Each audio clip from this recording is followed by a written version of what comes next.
формамыз келмеді, формамызда кіргенде жаса форма отыра алады, не? Аяққа тақып бересің, мына жерге. Сен де шығармайтын жоқ. Мына жерде вита деймін өңет екен, На стройку тек. Бірақ енді 9-та жүрген бәрін жүріп тегін. Ештеңе болмайды. Петечке сөйлеп жіберейік. Тексеріп айт. Прием. Аха. Бәрі. Сәлем достар, сіздермен бірге магистранттар апталық аясында өткізгелі отырған ұстаз болсаң жауап бер жобасының сұрақ-жауап айдары сіздермен бүгін қонақта дене шынықтыру пәні мұғалімдері Әнди Әділет Елтайұлы және де Әділбеков Әлібек Арыстанұлы. Дұрыс па? Жақсы.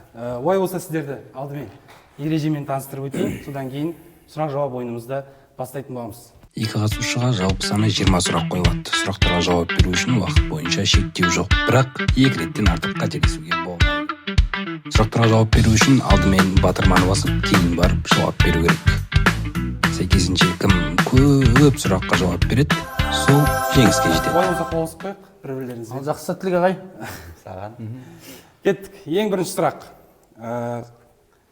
Қазақстан алғаш жеке команда ретінде Олимпиадаға шыққан жылы ту ұстап шыққан, кейін бұл спортшы 2012 жылы жазғы Олимпиада ойындарында алтын медаль иеленеді. Спортшы кім? Спортшының аты да. Спортшының аты. Сұрақты қайталайын. Қазақстан алғаш жеке команда ретінде Олимпиада ойындарына қатысқан кезде ту алып шығады, кейін бұл спортшы 2012 жылы жазғы Олимпиадада алтын медаль иеленеді. Спортшы кім? Кім, ана велосипедші ғой. Винокуров да? Александр Винокуров. Есеп 1-0. Мен салып бердім раны баспай. Кеттік, екінші сұрақ. Афина 2004 жылғы Олимпиадасында Қазақстан боксшыларының ішінде жалғыз финалға жетіп, күміс алған боксшы кейін әділетсіздікке шыдамай кәсіпқой бокске ауысып, үлкен жетістіктерге жеткен. Геннадий Головкин. Геннадий Головкин, есеп 2-0 ағай. Әрі қаратай, үшінші сұрақ. Қазақстан тарихындағы ең көп алтын медаль алған жазғы Олимпиада ойындары қай жылы, қай қалада өткізілді? Так, Ауыр Илья Ильиндер барған жылы 2008-де Бейжіңде емес пе? Қате жауап. Қазақстан тарихында ең көп алтын медаль. 2000 жылы емес пе? Қате жауап. Ең көп алтын медаль алады. Алтын медаль. Жалпы медаль саны емес, алтын медаль. Жазғы Олимпиада ойындары. Так, Қай жылы, қай қалада? 2008 айттым мен, жаңа. Айттыңыз. Бір қате жауабыңыз бар. Сіздің де бір қате жауабыңыз бар. 2012-де. 2012-де қай қала? Лондон. Лондон, дұрыс. Есеп 3-0. Ағай?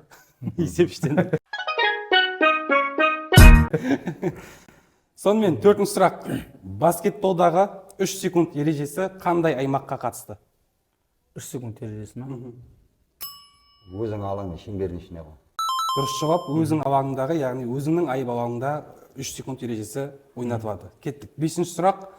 Футбол ойынында бір командада қанша ойыншы қызыл қағаз алса, матч тоқтатылады. Матч аяқталады. Так, 2 сары қағаз ескерту, 1 қызыл қағаз алса ойыннан қуылады. Жақ, сұрақ дұрыс түсінбеңіз. Футбол ойынында бір командадан қанша ойыншы қызыл қағаз алса, ойын тоқтатылады. Тоқтатылады да? 11 ойыншының қаншауы қызыл алса, ойын тоқтатылады. Шу. Қате жауап. Бұдан да көп болып тұр ғой. 9 адаммен жалғастыра беретін болып тұр ғой. 9-мен жалғастырады ғой. 10 ғой, 10-ның үшеуін алып тастайсың, 7-мен жалғаса беретін болды. Ақылдасатындарыңыз осылай екен бір-бірлеріңізден. Жауап береміз ағай.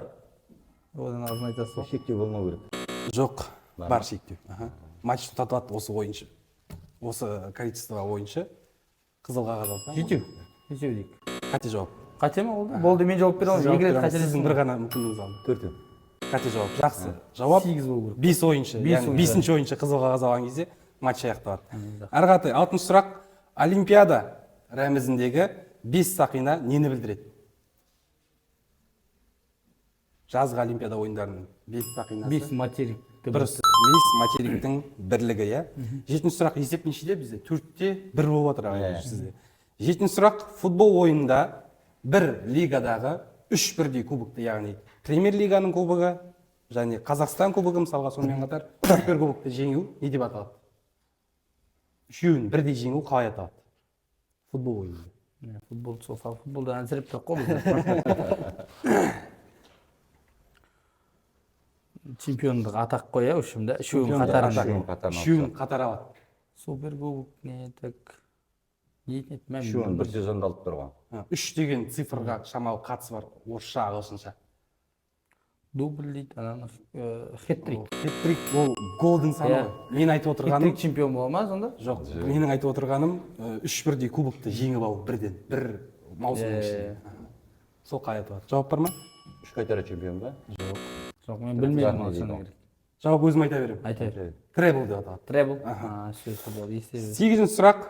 Ақтөбе футбол клубы қай жылы және қай жаттықтырушының кезінде жаңағы айтқан требл жасады? Самат Смақовтардың кезінде жалпы Қазақстан футболын көп қарамаймын. Бірақ қай жылдары да. Қай жылы және қай жаттықтырушының кезінде? Үш қайтара чемпион болған бәрі есімде, иә. Самат Смақовтар ол кезде ол енді. Бір жылдың ішінде. Так. 15-16-ларда өте. Көріңіз байқау енді. Айтып футболдан жама ақсап тұрмыз. Қате жауап.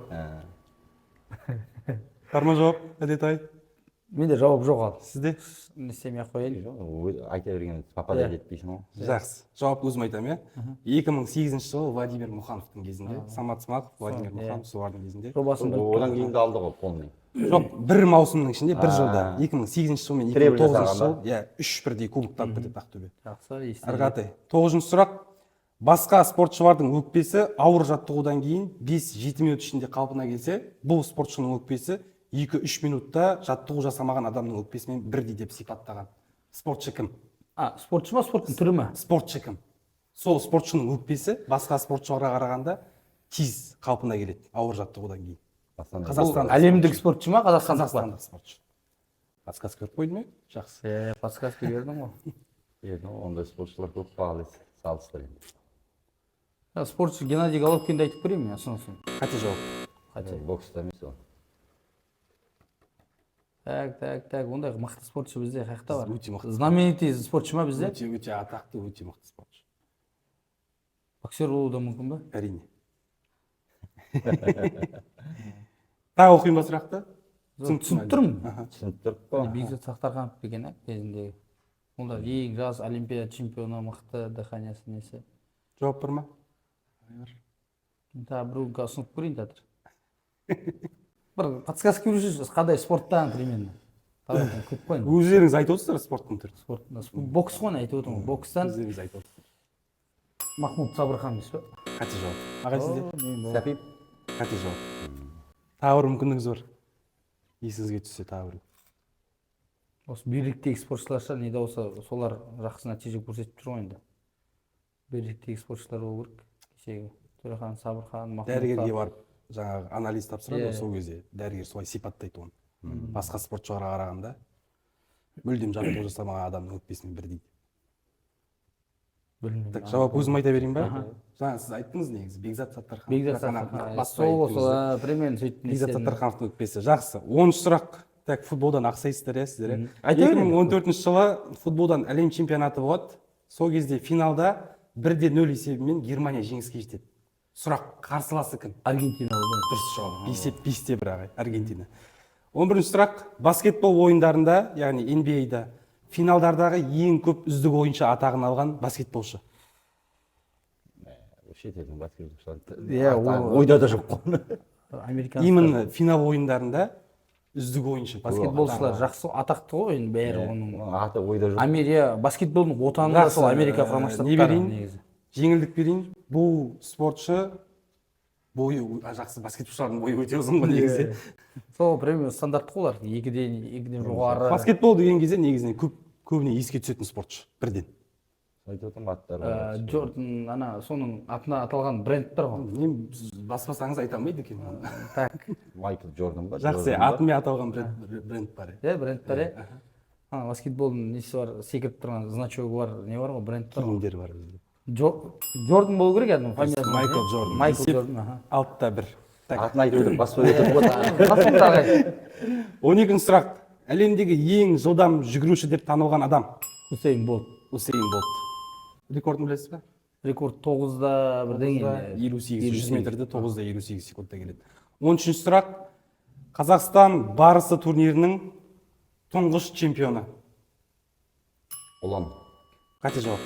Бейбіт Ыстыбаев. Қате жауап. Ең алғашқы чемпион. Ең алғашқы ма? Қарағанды облысының тумасы. Кім ғой? Кімнің ағасы ғой? Ой. Жоқ. Сілім ұшында тұр мен. Айбек Нұғманов. 14 сұрақ. Дзюдо ойынында, дзюдо спортында иппон бағасы нені білдіреді? Таза жек.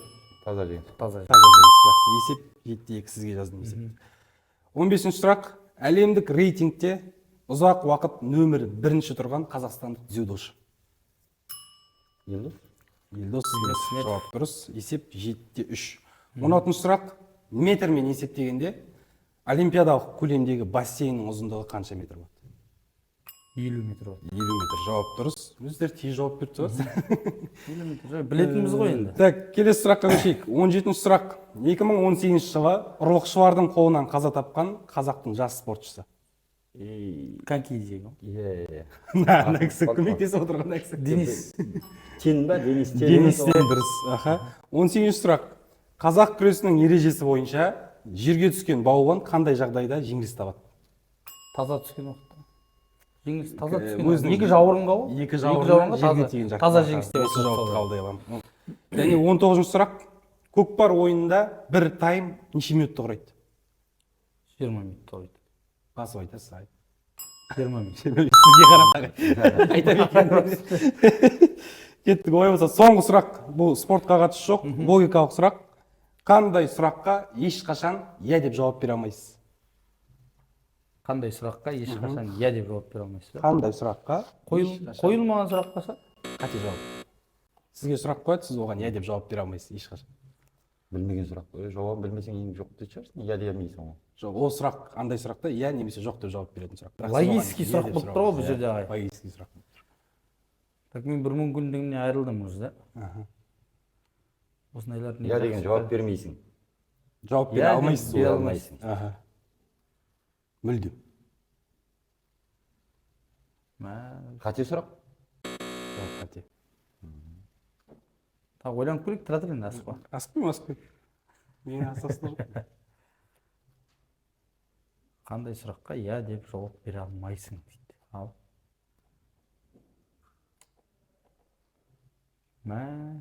Білесіз ба ағай? Вариант бар ма? Менде жоқ енді, ойыма дым келіп отырған жоқ мен.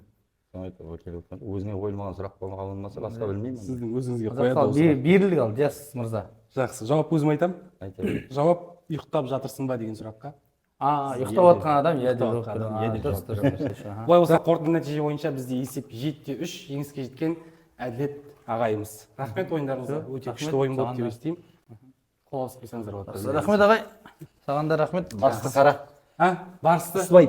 2 шылап. Айбек 3 шылап. Болды ағай.